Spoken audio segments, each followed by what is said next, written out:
Selamat pagi, bersama saya Cindy Raja.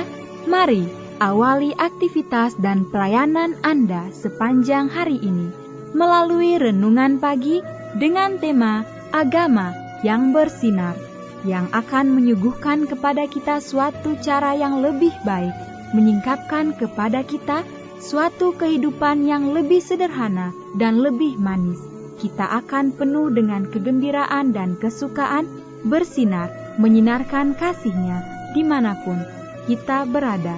Dituliskan oleh Ellen G. White bersama Pendeta Denny Kanajo. Selamat mendengarkan.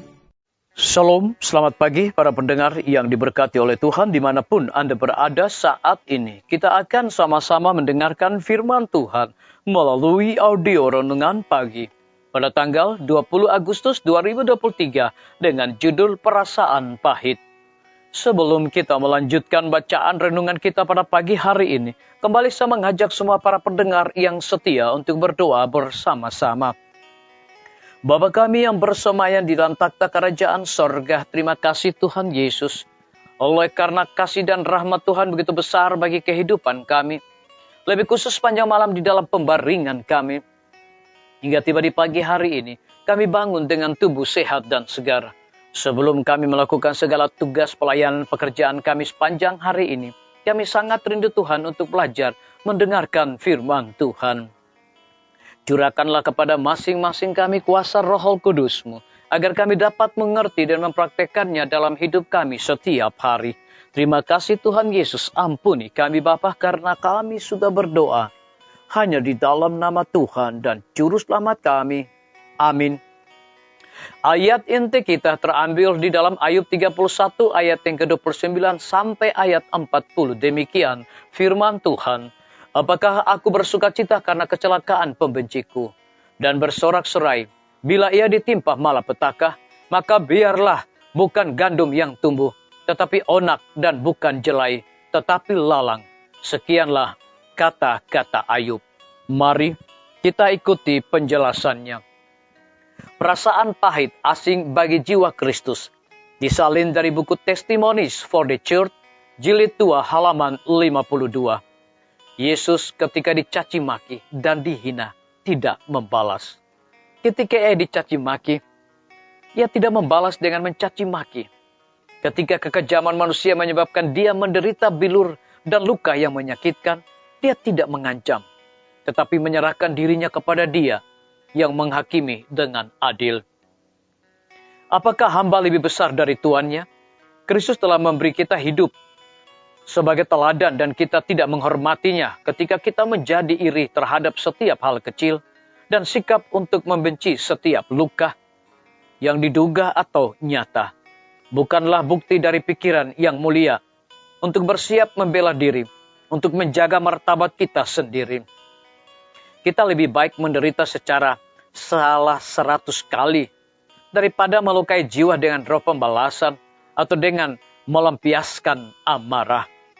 Disalin dari buku Testimonies for the Church, jilid 2, halaman 426. Tidak ada dendam yang harus masuk ke dalam hati kita. Oh, kecemburuan dan prasangka jahat, kerusakan apa yang telah engkau lakukan? Bagaimana engkau telah mengubah persahabatan dan kasih menjadi kepahitan dan kebencian. Kita harus menjadi kurang sombong, kurang sensitif, kurang mencintai diri sendiri, dan mati terhadap kepentingan diri sendiri. Testimonies for the Church, jilid 2, halaman 566. Jangan bersuka cita ketika musuhmu jatuh. Jangan pernah bergembira ketika dia digulingkan. Jangan sampai yang kekal melihatnya, dan dalam ketidaksenangan mengalihkan murkanya darinya kepadamu. Amsal 24 ayat 17 hingga ayat yang ke-18. Biarlah bacaan renungan kita saat ini akan menjadi berkat bagi kita semua. Kembali saya mengajak semua para pendengar yang setia untuk berdoa bersama-sama. Bapa di sorga, terima kasih Tuhan. Oleh karena firman-Mu pada pagi hari ini memberikan kekuatan dan berkat rohani bagi masing-masing kami. Lebih daripada itu memberikan sebuah penekanan khusus. Tidak ada dendam yang harus masuk ke dalam hati kita. Oh, kecemburuan dan prasangka jahat kerusakan apa yang telah Engkau lakukan. Bagaimana Engkau telah mengubah persahabatan dan kasih menjadi kepahitan dan kebencian. Kita harus menjadi kurang sombong, kurang sensitif, kurang mencintai diri sendiri, dan mati terhadap kepentingan diri sendiri. Terpujilah nama Tuhan. Pada pagi hari ini hamba berdoa untuk pemerintah kami. Tuhan memberkati Bapak Presiden bersama Wakil Presiden, para menteri dan seluruh stafnya. Bapak Gubernur bersama dengan wakil, Bapak Bupati bersama dengan wakil, Bapak Wali Kota bersama dengan wakil, camat dan seluruh stafnya. Kepala desa, lurah, RT, RW, dimanapun mereka berada saat ini, Tuhan lindungi, pelihara mereka. Berikan hikmat pengetahuan sorga selalu kepada masing-masing mereka, agar mereka dapat menjalankan roda pemerintahan.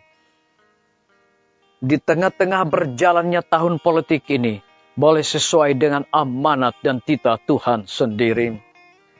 Kami menyerahkan pimpinan-pimpinan organisasi gereja Tuhan dari tingkat yang tertinggi sampai kepada gembala jemaat, dimanapun mereka berada saat ini Tuhan. Mereka membutuhkan kuasa Roh Kudus di dalam pelayanan mereka setiap hari. Kami menyerahkan guru-guru, kepala sekolah, setiap siswa, mahasiswa, dosen, rektor di setiap lembaga pendidikan. Biarlah dengan hikmat pengetahuan sorga yang Tuhan percayakan bagi masing-masing mereka. Mereka mendidik anak-anak bukan sekedar memiliki pengetahuan di dunia ini, tetapi yang paling terutama adalah mereka memiliki karakter Yesus Kristus. Kami menyerahkan para tim medis, Tuhan berkati dokter, perawat, bidan, para apoteker, dan semua yang bekerja di rumah sakit dan puskesmas bersama Pustu. Biarlah hikmat dan sukacita sorga senantiasa Tuhan curahkan kepada masing-masing mereka. Lebih daripada itu Tuhan, kami terus berdoa untuk Rumah Sakit Advent Palangkaraya. Dr. Raymond bersama dengan para tim dan seluruh karyawan. Biarlah dengan hikmat pengetahuan sorga dedikasi yang tinggi, mereka dapat menjalankan akan pelayanan di Rumah Sakit Advent Palangkaraya menjadi berkat bagi masyarakat di Palangkaraya. Tidak lupa kami berdoa untuk kelanjutan Rumah Sakit Advent Kupang. Kami serahkan semuanya ke dalam tangan kasih dan rahmat-Mu Tuhan. Kami percaya ada waktu Tuhan bagi pekerjaan-Mu di daerah ini.